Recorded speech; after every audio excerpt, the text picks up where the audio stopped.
Welcome to Nameless Debate Radio, where radioactivity is contagious. You can join us in broadening our minds on the Nameless Debates Discord via the link below and even feature here yourself, if you've got what it takes. Alrighty, how is everyone doing today? I think we're doing good. Still need to. Oh, we got Craig. So, all right. I guess technically we have all the prerequisites. We just need to do the formal, like openings and stuff. Yeah. I mean, we could also have like the participants.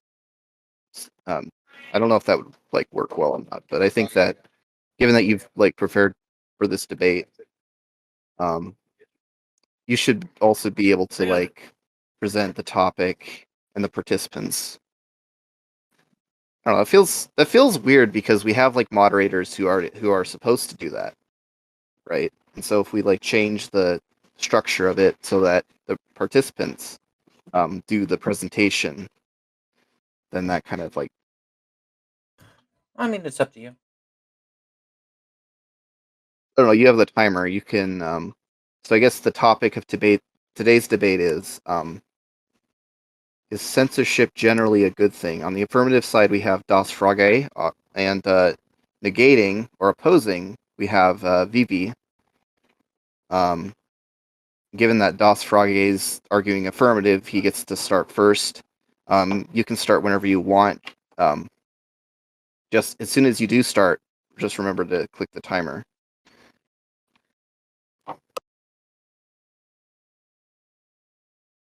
Alrighty. Do you want me to kind of explain the topic briefly, or do you want me to just launch into my opening statement?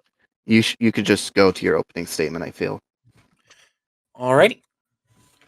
I guess I'll start in 3, 2, 1. Something that's key to this discussion that me and Vivi already established, but just to make clear for the audience, is what we mean by censorship in this debate. Censorship is the removal, editing, or banning of parts or wholes of pieces of media, examples being books, films, music, art, etc.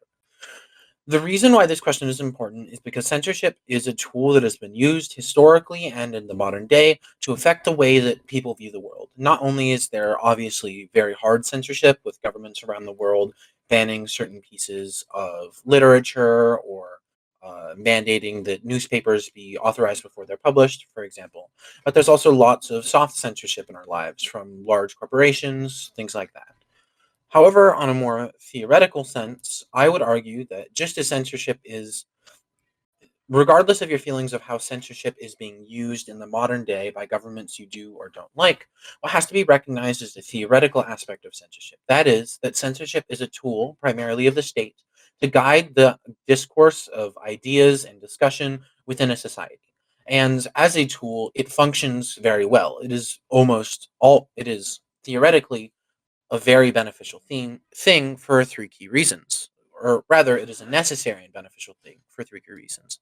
Firstly, to curb the spreading of misinformation, especially in regards to matters of health. Secondly, the prevention of cults of personality and parasocial relationships. And finally, the curbing of excessively harmful rhetoric, especially that of calls to violence or propagandizing violence. The way in which we should weigh, sorry, very similar words, this debate is to recognize how censorship either harms or benefits the whole of society, specifically in material terms, that being the well being, health, quality of life, etc., of people within that society. If I would argue that if I can demonstrate that censorship as a tool overall improves the material well being, health, quality of life, etc., of people within society, then we could consider censorship a good thing. And if my opponent successfully convinces you that it is more detrimental than beneficial to the material well-being, health, quality of life, etc., of people within a society, then he should win this debate. I think that that's a fair criterion to weigh how good or bad censorship is. If my opponent disagrees, we can certainly have a discussion about that. But just to reiterate, the three key reasons why censorship is necessary is to curb the spreading of misinformation, the prevention of cults of personality, and the curbing of excessively harmful rhetoric, especially calls to violence. I don't really have anything else for my opening statements, and so I'll yield the floor to Vivi.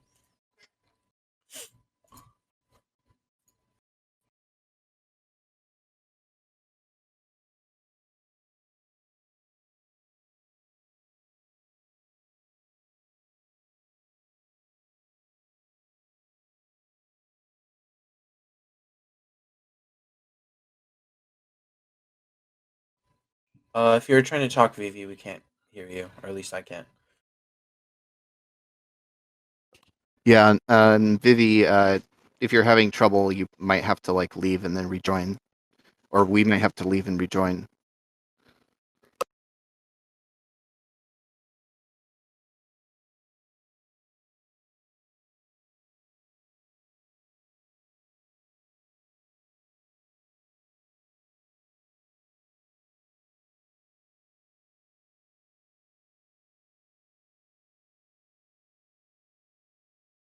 Okay, can you hear me now?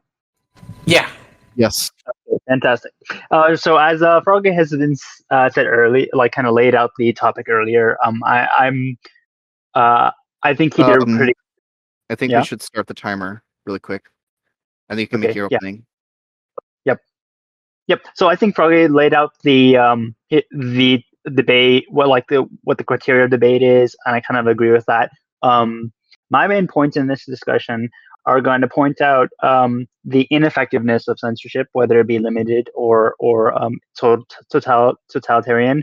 The fact that it doesn't seem to achieve its goals, and it's somewhat contradictory or conflicting with its own goals when setting out to achieve it. So, for example, if you take the compassion aspect, censorship is supposed to help people prevent harming them, prevent people from harming each other with misinformation or insults or incitement to violence, or if it comes from a place of attempting to guide or direct a discourse in a particular way. You will find that the censorship doesn't typically achieve that goal very well, and secondarily, that it has, as I will lay out later on in the discussion, there's a conflict of interest going on there.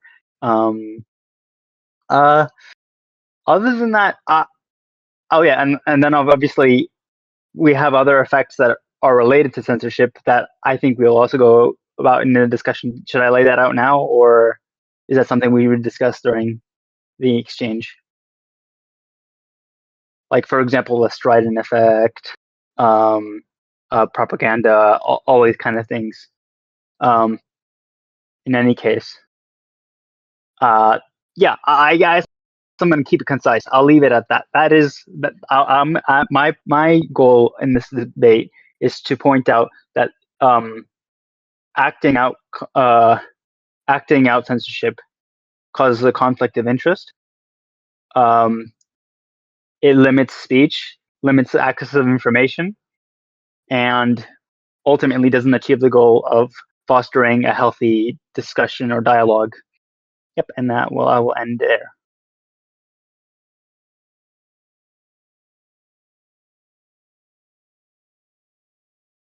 Yeah,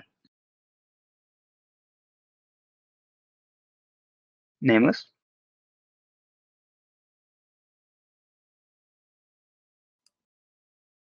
Hello?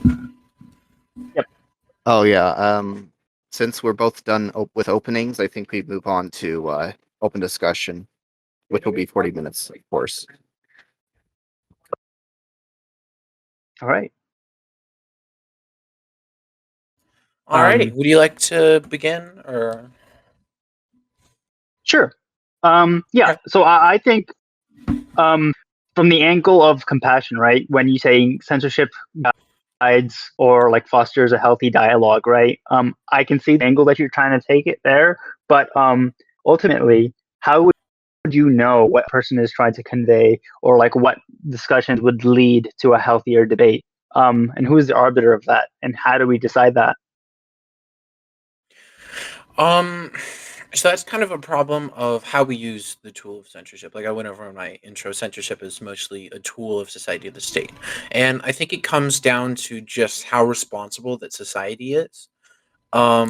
Ultimately, ideally, a state or government is just an instrument of that society. It's the way it regulates itself.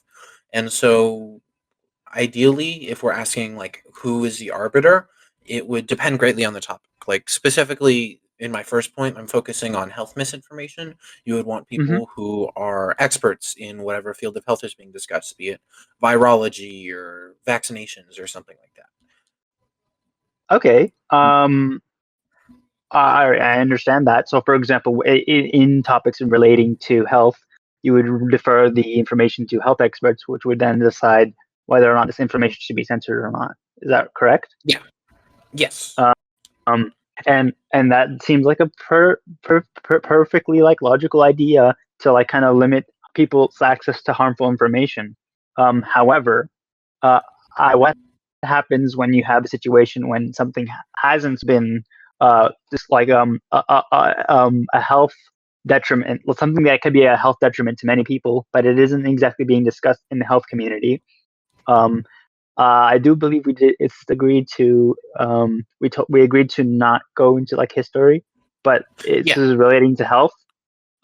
Is that okay if I bring up something that related to Oh, COVID? yeah. So, I just to clarify, I'm perfectly fine bringing in like examples of things that happen. What I meant by history is like I didn't want to go like case by case over did Qin Dynasty China's censorship, was that beneficial or harmful, right? Yeah. Just like Okay. So yeah, I think in relation to like COVID, there's like the situation of some people have a reaction to it with blood clots, right? Although that kind of information is dangerous, some people like didn't have access to that kind of information, which is it's a detriment to them, right?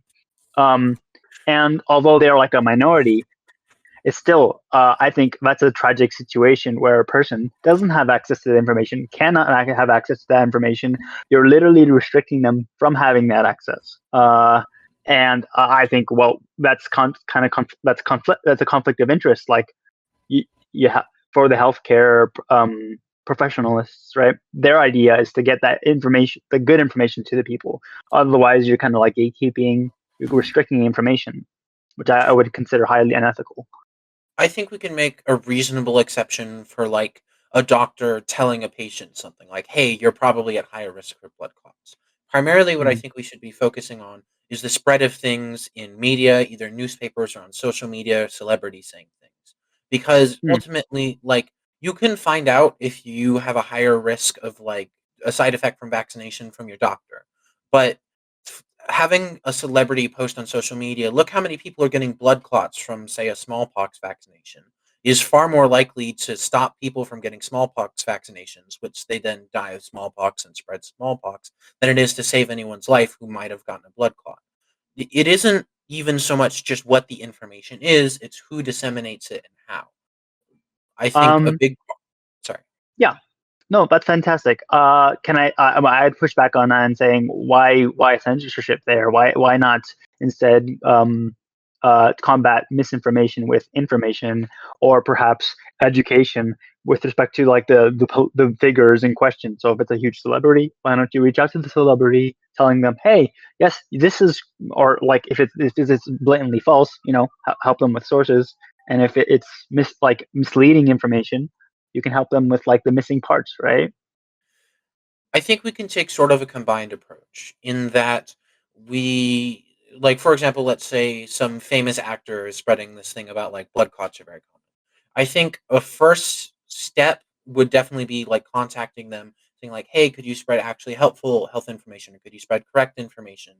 Or perhaps have some sort of vetting process for like major media figures posting out statements before they're allowed to, throw something out into the void. That's a kind of censorship, is like, what can you and can't you say to an audience of tens of millions of people?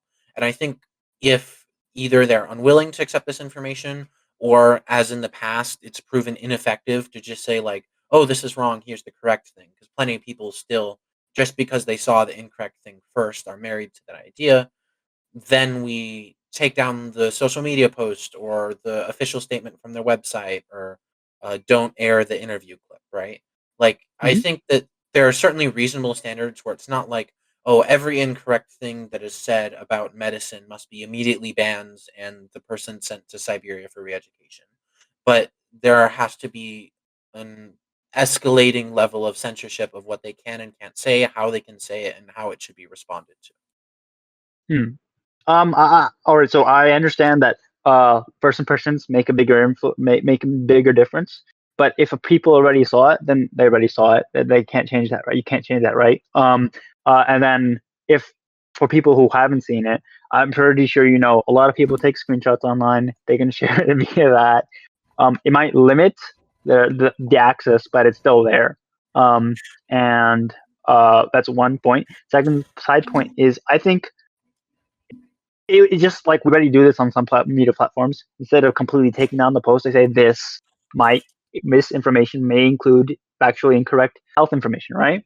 They like have a little notification next to it. That's like education rather than censorship. I think that is a much healthier way to deal with the problem. But somewhat, the fact that this exists is somewhat a case study in how this is an ineffective solution, because we still see, even with things like Twitter community notes. Are you familiar with that? Twitter community notes. No, I don't know what that is. Basically, underneath really popular viral tweets that are wrong or misleading in some way, often community notes will be added saying, like, actually, according to experts, blah, blah, blah, blah, blah, instead of what the tweet says. Like, a good example would be, there was one recently of, I think I posted it in the server, of like a Reddit subreddit celebrating SS collaborators and saying, oh, they didn't do the Holocaust. And the community notes say, actually, they did do the Holocaust, right? Right. So the problem is that the fact that we have this system, we've had this system for a long time, especially on social media, and especially if a celebrity says something wrong, there'll be loads of scientists who go on news channels and say the opposite of that, and they're the experts, right? But we see that Mm-hmm. this doesn't actually curb the spread of the misinformation, because, like you said, they already saw it, they already believed it, and humans are Mm-hmm. really good at sticking to an idea regardless of how poor it is. And Yeah. so this is a good part of alleviating symptoms, because it will stop some people who see it from the first time and they're like, oh, well, the community notes say the opposite thing.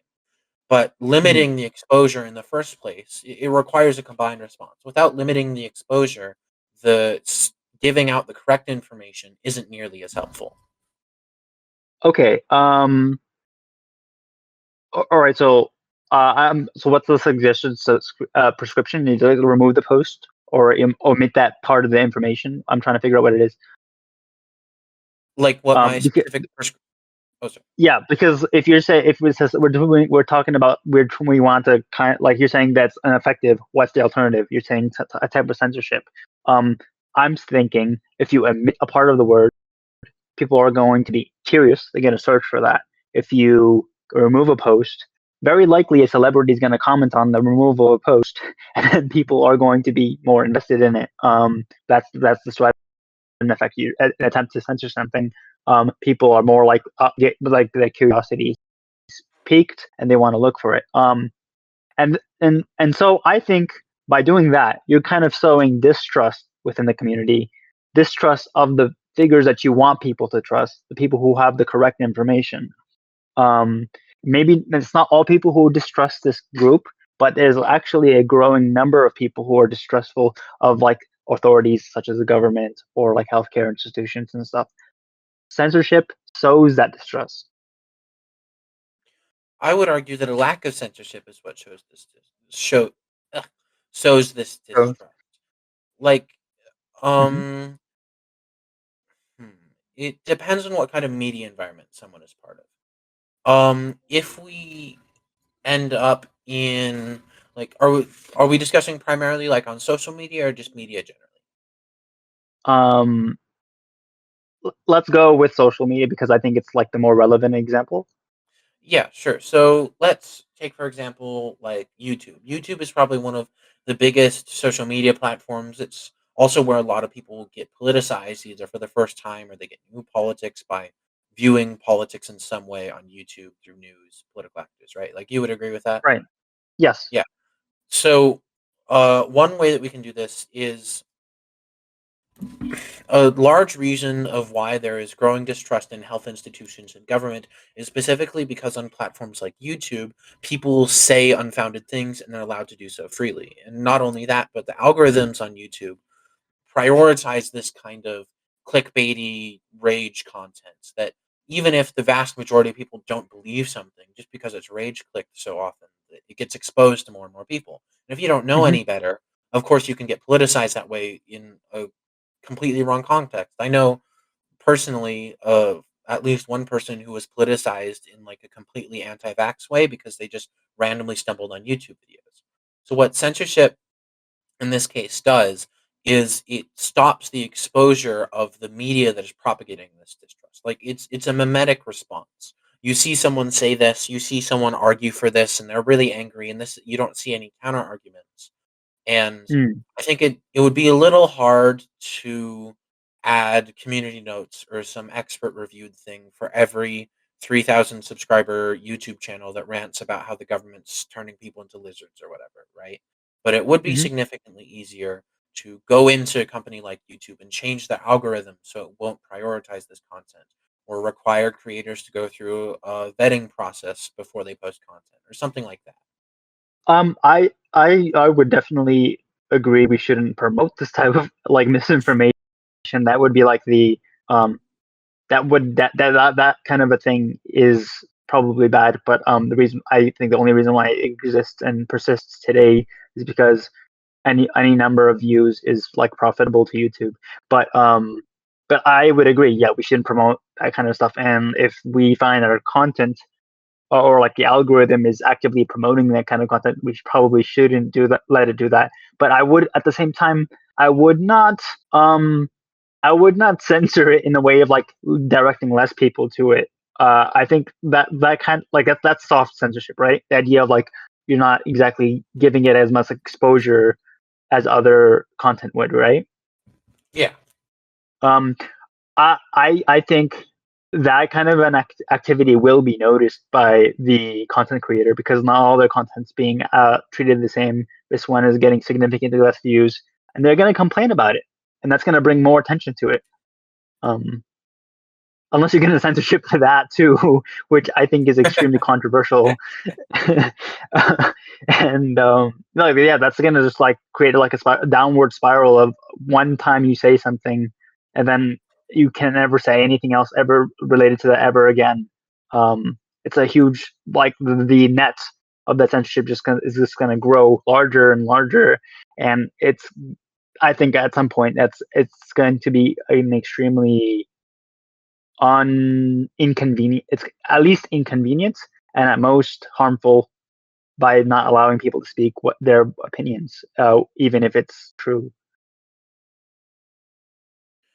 Sure. So I think when we get into a problem of like, uh, if we censor this thing, are they going to talk about that they were censored? And then they're going to bring attention to the thing that we censored in the first place, anyways. Hmm. This problem is somewhat avoidable in two ways. One, like you described, the more extreme option of like we're censoring any complaints about the censorship, right? Which Hmm. becomes very difficult to enforce because you could certainly slow the spread of that kind of thing on social media very easily. Like you could either do the same thing of soft censor, like direct less views or less clicks or less prioritization in the algorithm to that thing, or you could just remove videos like that entirely. I think a far better solution would be to focus on like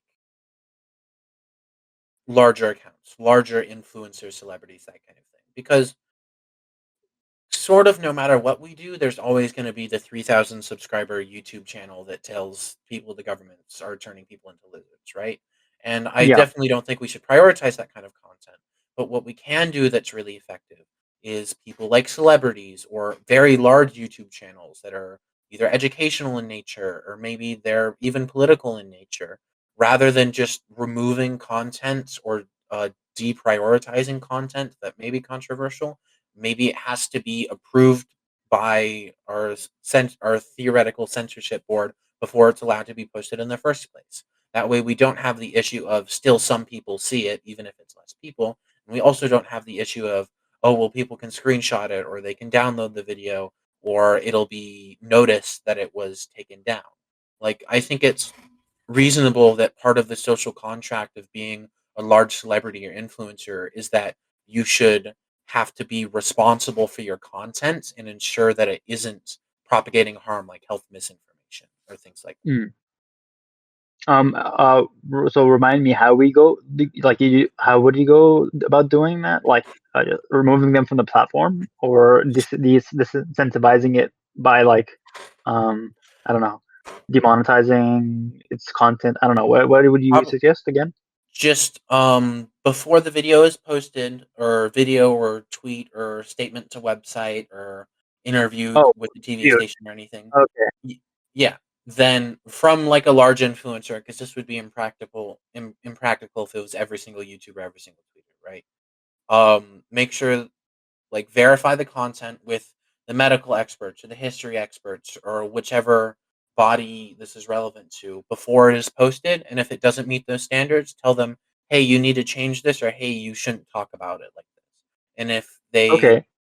like, take away the ability to just, if you're a massive celebrity, to just post anything without consequences. And if they somehow get it online regardless, or if they continue in a pattern that is like, you've been told before, don't talk about the government turning people into lizards, but you're still doing it, then completely remove them from the platform. I'm kind of conflicted about this because on the one hand, I can definitely see the advantage um of this procedure, but at the same time, wouldn't like I think there's a huge incentive for that to be like taken to like to a political level where politicians are going to want um celebrities to only talk in support of the system, and they're very influential. They're really good pawns to push their message. Um, don't you think that would be extreme? Like that's a detriment to things like free speech. Not even in the slightest. Um, I think it comes down to, I think there's three main points on that issue. Firstly,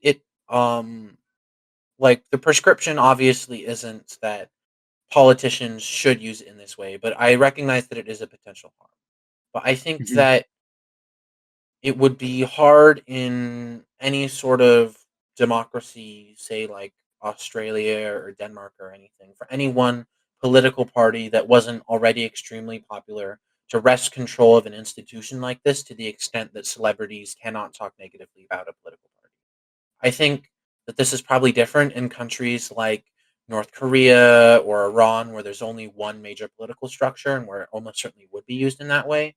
But then I think we're talking about a problem of like how the government is organized rather than the censorship specifically, which, Hmm. like, it's an incidental problem, not a problem with censorship itself. I think secondly, I lost my train of thought there a little bit. Oh, yeah. Secondly, I think that this potential danger is far outweighed by like the good that can be done, because even, for example, just things like vaccination. Like, if vaccination rates were higher for COVID-19, if health protocols were more strictly enforced because people weren't fed so much misinformation about the virus, about where it came from or how dangerous it was, we probably could have eradicated COVID-19, or at least stopped it from spreading the way that it has and become endemic. And so the harm of like allowing this disease that has killed, I think, more than 1 million Americans, several million people throughout the world, to just run rampant far outweighs the possibility that like a political party could become more popular because celebrities can talk about it. Besides the Hmm. fact that I don't think celebrities are particularly important in political discussions necessarily. Those are basically just What? my thoughts. Oh, okay. I extremely disagree with like the last statement, but Oh, sorry. I mean, to clarify, they shouldn't be important. Not that they aren't currently important, because they are mhm. important presently, but like, in the grand scheme of things, I don't think the world would be that harmed if celebrities were mostly excluded from a political discussion. Hmm. Okay. I would agree that the benefits of this like regulatory process before a celebrity posts something, they get like reviewed. Probably the benefits of that outweighs the harms of letting them misinform a lot of people to like in a health situation, um, which causes a lot more harm than it would have otherwise. I would agree with that. Um, yeah, celebrities are a tricky issue, I guess. It's because of the level of influence they have. But at the same time, if a particular like party gets enough leverage, they could institute very unhealthy regulations. So I think a really realistic scenario is like in Britain, right? That the Conservative Party has a very strong grip on media, right? Um, and over there, I can easily see them ushering in another conservative prime minister, and they can like institute laws. For example, they can perhaps lift the mask law if it during like the COVID situation, and that could have caused a lot more people to get infected with COVID, a lot more than a lot more than if people if like a celebrity said, "Yeah, I'm not going to wear my mask," right, and they influence some people to follow them. This I think would be a huge, much bigger detriment, a much bigger problem. And I'm not saying I don't think it's as likely, but it is a possibility, which we should definitely consider I think when we assessing the risks. Go for it. sure. But just to kind of go back to my tool metaphor, it's kind of a risk you take. Like, um, you could certainly use a rake to murder someone. I imagine it would be pretty difficult, but you could certainly do it. But Mhm. that doesn't denigrate the usefulness of the rake as a tool to clean your front lawn. Like, Yeah. censorship certainly is a tool. It can be used in dangerous and bad ways, but it ultimately is still a very useful tool in curbing these things. And if we aren't willing to take the risk that a tool is used incorrectly, then our front yard will never be clear of leaves. Mhm. Okay, so my pushback would be like I recognize. I mean, like the bit I concede is the fact that censorship is useful sometimes, and those specific times relevant to like our modern era, I think is like the celebrity case. Um, but I don't. I think I think for the most part, like if when it comes to like smaller people, like average person, right? Censorship on that level doesn't seem particularly useful, and like I think what you pointed out, it's kind of it's not exactly manageable to censor everybody, anyways. But I'd also argue that it's unhelpful. Yeah, and I think modern technology has made this a lot harder because previously you only had to censor celebrities. Like, you didn't have to censor Joe and their Twitter account with 13 followers. Um, I think the most effective solution to like this problem would be that kind of soft censorship of directing away views or demonetization or something like that in regards to smaller people online, especially on message board sites like 4chan or Twitter. Um, just so that we don't have to have a government board approve every tweet that someone makes. I think that that's Mm. a little ridiculous and would defeat the point of Twitter in the first place. Mhm. Um, but I do think that we can generally put censorship tools in place, whether they're soft or hard censorship or the system that we're using for celebrities, to overall benefit society. And like we've mostly talked about my first point of like spreading Oh, misinformation. my bad. Oh, no. I'm perfectly happy to just limit the discussion to this because we have a lot of interesting things to talk about. I would have been happy with focusing on either points 2 or 3 as well. Uh this is an actually interesting discussion. All right, I'm glad. I also want. I had another point as well that I wanted to bring up, but I'm not sure if we have enough time to discuss it. But it was in relation to um, platforms in which people can speak, right, or voice their opinions. Would you suggest that people shouldn't be able to voice their wrong opinions? um it depends on who they are and what the opinion is. Yeah, all right. So like on a smaller scale, because you talked about like for smaller content creators, demonetization and stuff like that, which is I think effectively shutting down their ability to speak in some cases when it's their livelihood, right? If the platform is the way they make their livelihood, um, if they have wrong opinions there, should you like strip like that's basically saying you either don't talk about your opinions or you won't get paid, right? I mean, it really is a range of like how wrong the opinions are because like the metric that we're using is like how harmful something is to society at large. Like if someone says something wrong, like aliens are visiting Earth, right? Like obviously that's probably incorrect. I don't know if the aliens are listening. I'm sorry, that'd be messed up. But like Yeah. the aliens probably didn't build the pyramids, and so if someone makes a YouTube video about that, like it's whatever. It's wrong. It Mhm. will probably convince people that aliens built the pyramids or some number of people, but that isn't, in the grand scheme of things, very harmful to society. But All something right. like, for example, oh, I'm sorry. Go ahead. I mean, like I kind of generally get the point you're making, so I'm gonna try to amend, like make suggest an amendment to um, your position, which is like censorship is generally a good thing when it poses a significant threat, like a risk to people's lives, livelihoods, and health, right?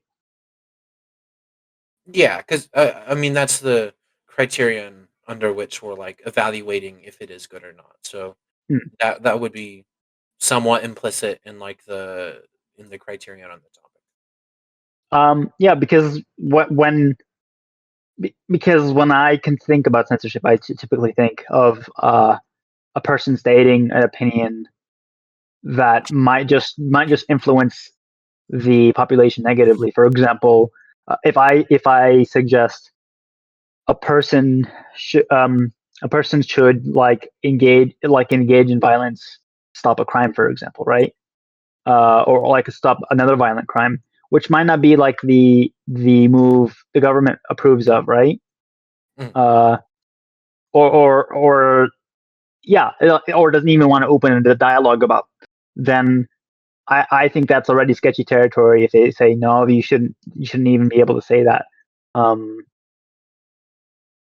like to kind of control what people's opinions are just by censorship. I think that's a problem.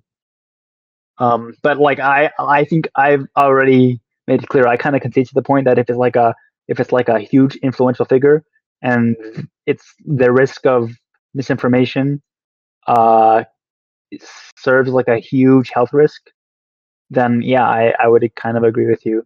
But besides that, I think that's the only exception I'm making to my position.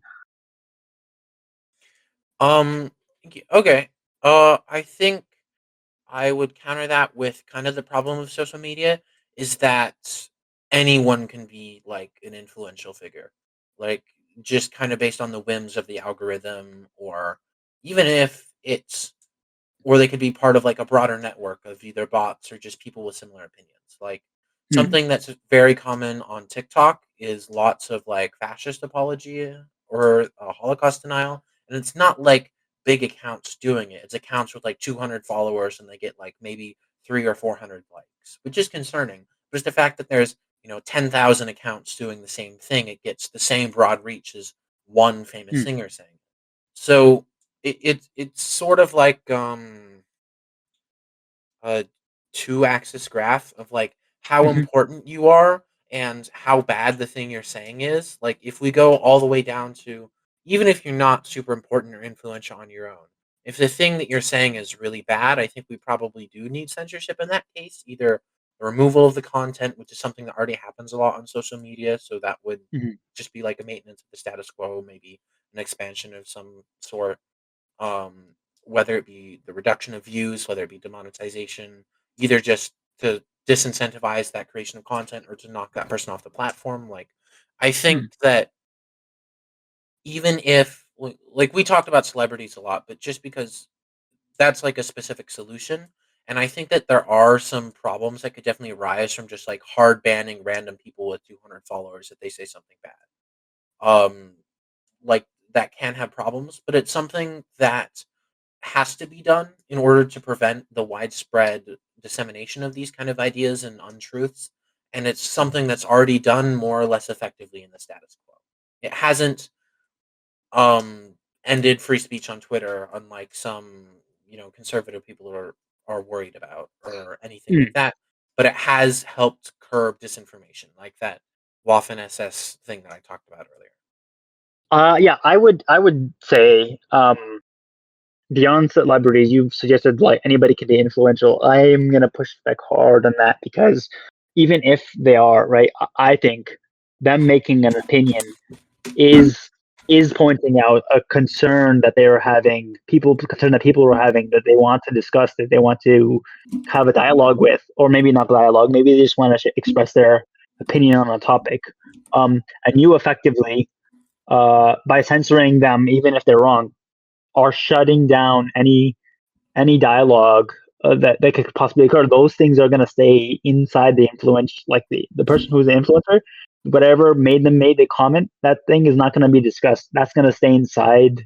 Um, that frustration is going to be built. It's going to build up. Like, you can't talk about this. Okay, that they just internalize that. It never gets discussed. It doesn't get resolved. It never gets resolved unless people actually talk about it. That's what I think. Um, which I which I mhm, Oh, sorry, continue. go for it. Um, I would disagree with that idea just because, like, let's take the case of like a COVID denier or Hmm. vaccine person who thinks that it causes blood clots in 50% of people or whatever, right? Like allowing them Hmm. to talk about it on social media hasn't changed their mind. In fact, if anything, because they're so argumentative about it and because they're so dedicated to spreading more people, it becomes reinforced in the same way. Like I would you argue the only reason. Sorry, I didn't mean to interrupt. Go for it. No, no, I was just gonna reiterate the same point. I didn't have anything new. Okay, I was gonna say the one of the main reasons why they're so defensive and so abrasive is because there's that looming threat that people are putting out, which is, yeah, if you talk about these topics censored, you're going to be banned, deplatformed, which is a realistic threat in their scenario. Like I've said, like censorship kind of causes that situation where people are people lose trust in the institutions that are supposed to be their caretakers, that's supposed to be fostering a healthy dialogue and promoting their well-being. Um, and al- although in the like I have said, in the case of the influencers, it probably is more ideal. The only reason why I'm like kind of bending on that point is because they can have a dialogue with anybody else, right? They can talk to other people in real life. Some people, the platform is the only avenue that they have this discussion. They can't have it elsewhere. Sure, but I don't think that we can attribute like the primary stubbornness of hanging on to this idea to being censored. Because, Mm. like, for example, at least in the West, there wasn't really that heavy of censorship and like COVID and misinformation. Like people were deplatformed, Twitter left community note Twitter left community Mhm. notes, but, like they weren't banned from spaces permanently. Maybe they were given suspensions or something like that. And if we compare this to a country like China, where like you were banned from social media if you said something like the vaccines don't work, like there's a much higher vaccination rate in China than there is in the U.S. So I don't think we can say that like overall the censorship drives more people to believe in this ideas. It might internalize it in the case of a few people, but I think that's something that's more or less going to happen regardless. Mhm. I also think it will more or less happen regardless, but on a much lesser extent. I think it's a growing systemic problem where by censorship we're just making the political atmosphere more polarized. We're basically making people more on edge. And I think that means like frustration levels of the people on average are going up. Um, and I think censorship plays a huge role in that. I mean, I don't think. I mean, would you not? Would do you not think that censorship kind of makes things more polarized? I It could in a theoretical like world in which it becomes a hot debate over like what should be censored and what shouldn't. I just think that the reality is that censorship in the status quo really isn't harsh enough.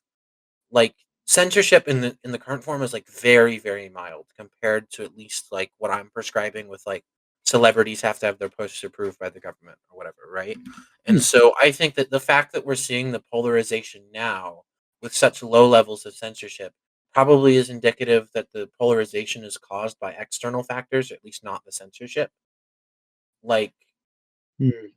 this is something that certainly could happen. Like I'm not discounting this, but this problems in the status quo are likely to, I would argue at least, because they're not likely to be caused by the censorship. At the very least, it probably wouldn't increase polarization by a significant amount to institute heavier censorship, and it might actually decrease it by preventing, say, celebrities from making politically charged posts and preventing the spread of just unfactual information that would cause people to get so heated over politics. Hmm. Um, okay, I follow. Uh, I, maybe I'll put my points in like very concise way. We have very little time. I will say when people express these false opinions, do you think they have a legitimate opinion, like a legitimate reason to do so, or I mean, like something that like that's justified? I mean, not in the sense that it like the means are good. I mean, not the sense that the ends, the results are good. More so that they want to talk about something. I definitely think that the reason someone would say something is because they want to talk about something. Yes. Um, and would you say that censorship ultimately like shuts down that discussion? Um, hmm. I mean, yeah, that would be the goal of censorship, but it kind of is to the fact that I don't think that there should be a discussion on the questions of like, um, are COVID vaccines generally preventative of COVID? Like, are they likely to cause blood clots in the vast majority of people? Is the Earth flat, or something like that? Like, I don't think that society greatly benefits from there being discussion around these issues. And like Mhm. the Earth being flat is kind of a silly thing. I don't think it's that big of a problem that people believe that. But certainly, like the world would not be worse off if people stopped talking about Okay, so what I kind of read into that is risk of harm, uh, is greater, is something that we should put at a higher level of value than our abilities to have discussions. Would you agree with that? at least in certain cases. I don't think that we should just everyone should have tape over their mouths because we might say something wrong. But I think that there are definitely cases that we can clearly highlight and that are like reasonable that 70 or 80% of people would agree on, that society would have no great loss if we didn't talk about this, and talking about it and giving credence to both sides of the debate does harm to actual living. Hmm. In some Just cases, I think we're gonna have to iron that out, but maybe after the debate. But yeah, thank you so much. I think we don't have so much time to make any more points, so I think we should probably go to our ending statements. yeah, I would before we go to ending statements, I would like to thank my sponsors in the World Economic Forum for convincing people the earth is flat. I've done my duty. Please send my next paycheck. Thank you. Yeah, and I All also would like to thank my sponsors, who are tune on. so now we're doing 5 minutes closing statements, and we're going to start with Vivi this time. Hmm. All right. So to end my statements, Wait, set the my timer first before we. it's gonna be really short, probably less than Oh, a okay, minute to be honest. sure. Um, yeah, I value our abilities to have discussions um, and dialogue to resolve the issues at heart more than limiting it at face value. However, I am willing to concede that sometimes sometimes censorship might help on a more like when the person who is speaking is a very influential figure and their their potential for harm is great. With great power comes great responsibility, and I kind of agree with that. However, that's only in the case of these people because they can have these discussions with other people. The ability to have a dialogue is not completely shut down. However, when we shift this dynamic to people who exclusively have their dialogue on these platforms, this is ultimately shutting down the discussion. So, it's not allowing them to discuss the things that are causing frustration in their lives. So, yeah, I think ultimately censorship generally is not a good thing. And I will pass it to Froggy.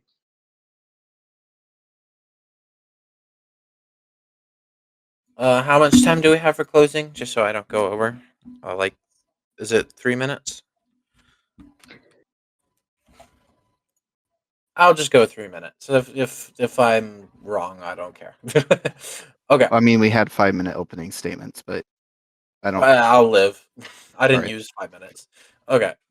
So, effectively, in conclusion, is what I discussed at the beginning of my opening was effectively that we should view censorship as generally good or generally bad based on the overall good or harm it does for society, the well being, health of people in that society.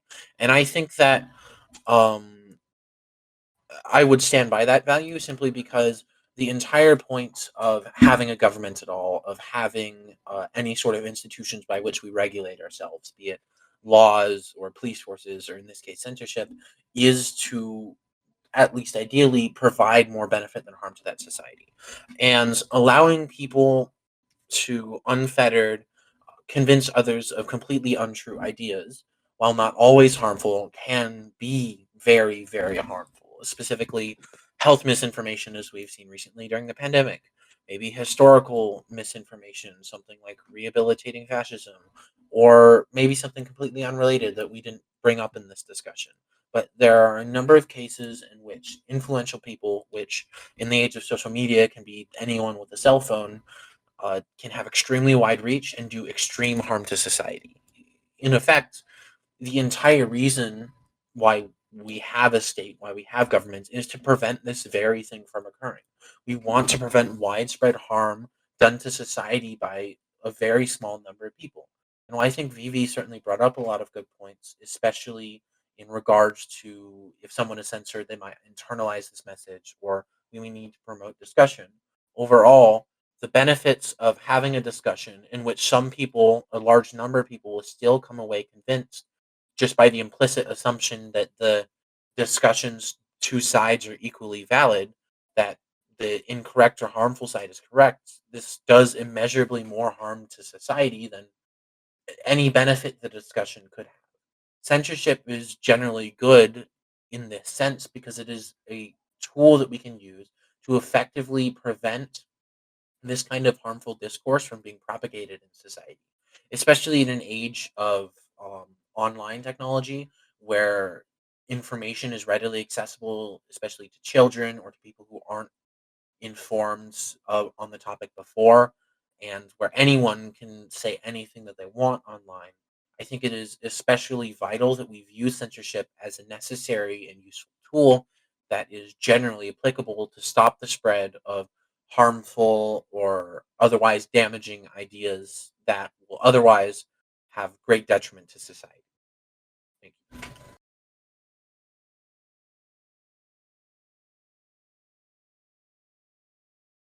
Alrighty, that was a really fun debate, and I'm glad I actually got to have a debate this time. Oh yeah, that was definitely yeah, I enjoyed it. But I do believe we have to open the floor to questions now, Yeah, or is that something we're not Yeah, doing I anymore? mean, you can. Anyone in the audience, you can either type a question in the chat or you can raise your hand, and then I'll add you as a speaker. You can ask your question that way. just indicate who the question is for, and you can have a question for both people if you like. Just that way, Mhm. I don't answer a question for Vivi, and Vivi doesn't answer a question for me. Or if it's just a general question for both of us, just say Mhm.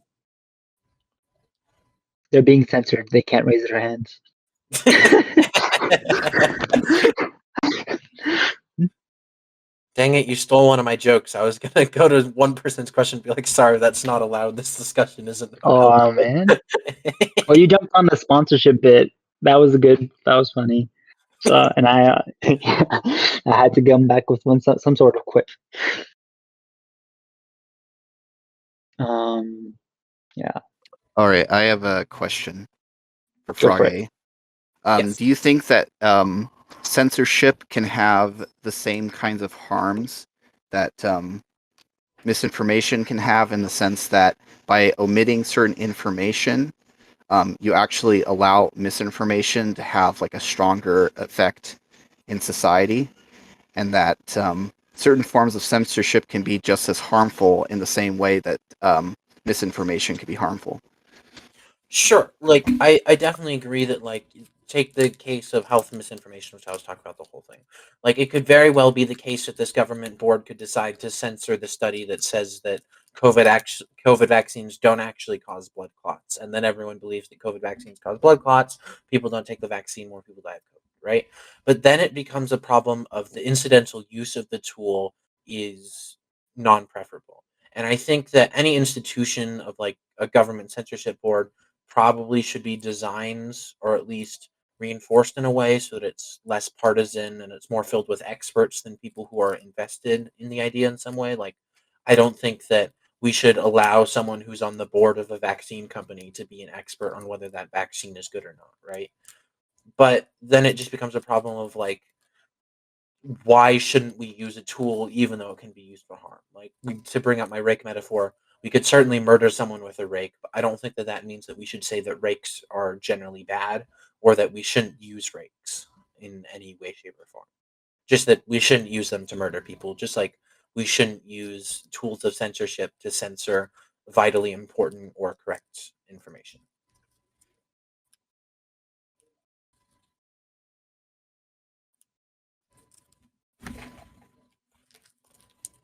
You sure love rake as weapon.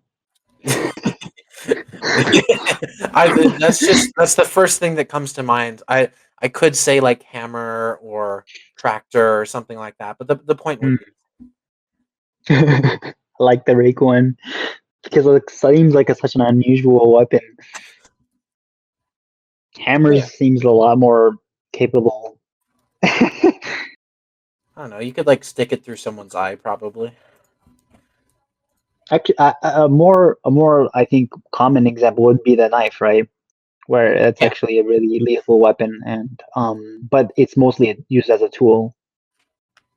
right. Like either for hunting or for medical purposes or for cooking or something like that. Like it's Yeah. still a useful tool, and we would probably say that a knife is generally. I don't know if good thing. I don't think that like an inanimate object can really have moral prescriptions attached to it.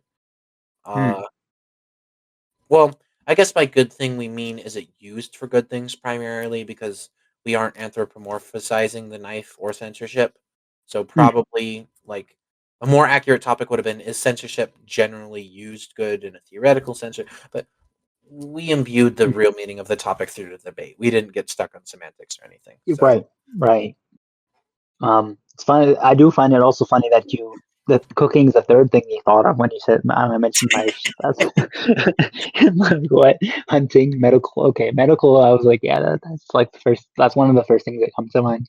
Um, yeah, and yeah, and I think instead of saying good thing is like generally more useful use case scenarios than negative use case scenarios, or more probable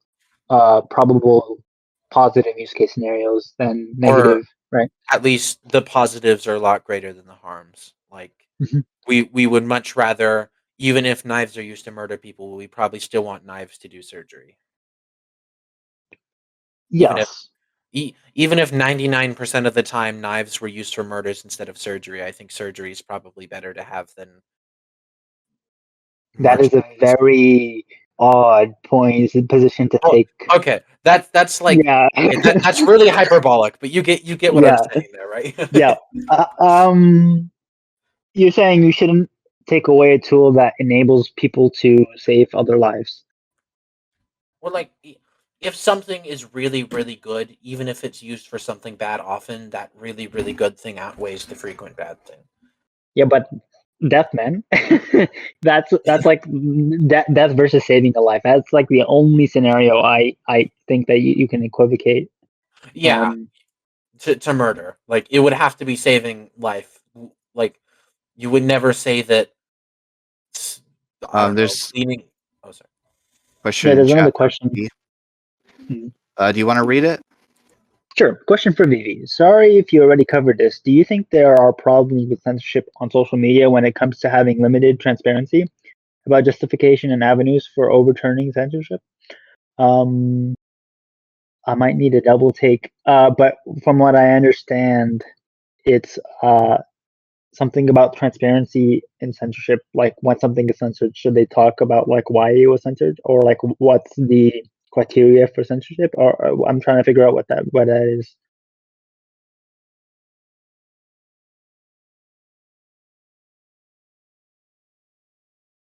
Overturning censorship. Sorry, my bad.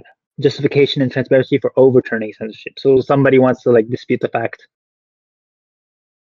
Okay.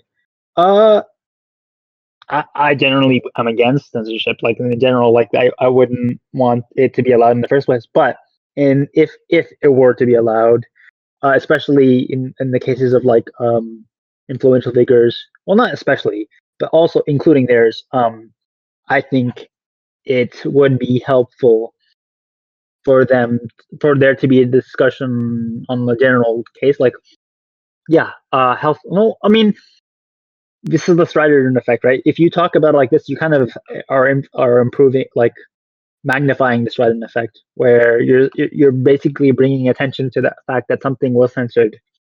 Um, I think having a private discussion with the person in question is the way to go. Um, try try to get them to understand why they're censored, why is their content not reaching as much people, or why they've been demonetized. So yes, I think it should be more transparent and more direct. Yeah, I mean, like that's a very agreeable position to take. If censorship definitely should be transparent, at least to the person like who the censorship is in relation to. They can improve their behavior. They can adjust their content. Like that, I think that's important.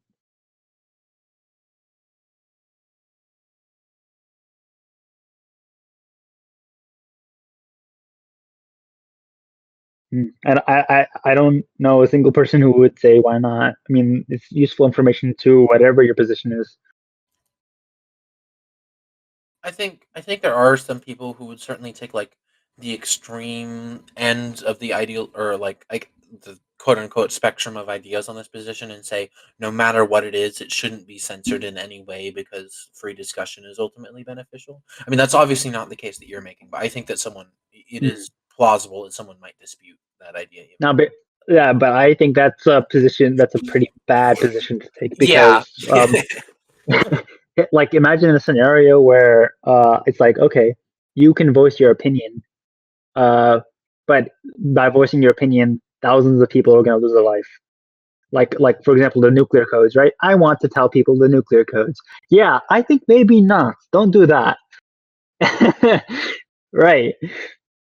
Um. Yeah, I just like there's some clear scenarios in my mind where preventing a person from communicating is useful, but those cases are pretty niche. And yeah, like you sharing the nuclear codes are not going to have any valuable information. Like that's not like what are you gonna? What is that? How is that helping anybody? It's helping War Thunder enthusiasts who need information from the audience. Yeah, yeah. Basically, like it's not like a frustration they're having and they want to discuss. Maybe like if you want to talk about that, if you want a war so badly, you should probably talk about that, but not.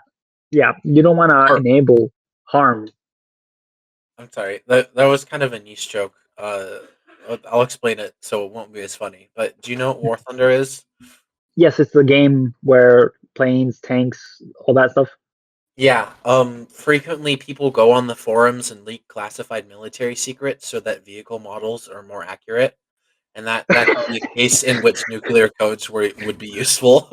It's happened. Oh It's no, happened multiple times. It's really funny. interesting. I can't wait until War Thunder releases the F-22. Before the U.S. military does. Oh my. That'd be funny, but the or not the F-20, the fans. Anyways, point being, sorry for the dumb joke that I had to explain, but No, I liked it.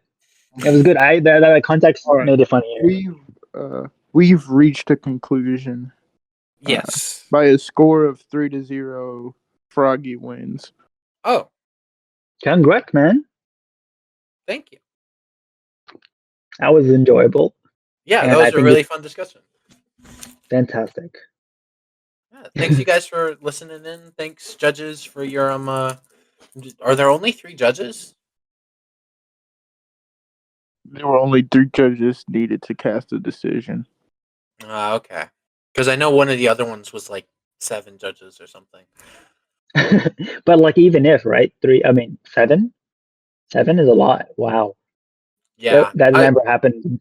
Well, like that No, never that's happened just in. the total. I think if That's we just the have more total pool of judges. organization, then we can have Yeah. more judges. yeah. They just have to show up, you know. Yeah. Yeah, but Dev. Oh, sorry. even if 2 more judges were here, you still would win. So that's great. Yeah, it was. I don't really care that much about winning. It was really fun to have this discussion. I was really looking forward to it. I was really sad when the person beat you in the first round, and then I was actually kind of happy when he straight up didn't show up because I'm like, now I get to talk to TV. Yeah, I don't know how he would go about this discussion, but I think that was pretty fruitful. I think I also probably changed my mind a little bit on censorship, which is good. My very novel form of celebrities not being able to post to social media without the FBI agent approving all their posts. I don't think I've heard anyone advocate for that.